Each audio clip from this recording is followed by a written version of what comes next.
শরিয়াহ আইনের আওতায় প্রকাশ্যে রোজা ভঙ্গের অভিযোগে শাস্তিমূলক ব্যবস্থা নেওয়া হয়। আর এই দেশটি আফ্রিকার অন্যতম মুসলিম সংখ্যাগরিষ্ঠ দেশ নাইজেরিয়া।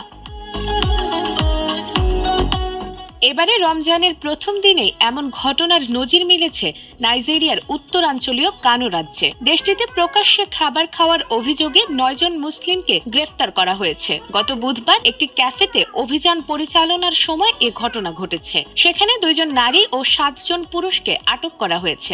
রাজ্যটিতে মুসলিমদের সংখ্যাগরিষ্ঠতা থাকায় এ শরিয়াহ আইনের পাশাপাশি কার্যকর রয়েছে ধর্মনিরপেক্ষ আইনের। নাইজেরিয়ায় রমজান মাস জুড়ে ক্যাফে, রেস্তোরাঁ ও বাজারে নিয়মিত অভিযান চালানো হয়, যাতে প্রাপ্তবয়স্ক মুসলিমরা সূর্যোদয় থেকে সূর্যাস্ত পর্যন্ত রোজা পালন করছেন কিনা তা নিশ্চিত করা যায়। তবে খ্রিস্টান অধ্যুষিত এলাকাগুলোতে কিছু প্রতিষ্ঠান খোলা থাকে। এই অভিযান পরিচালনা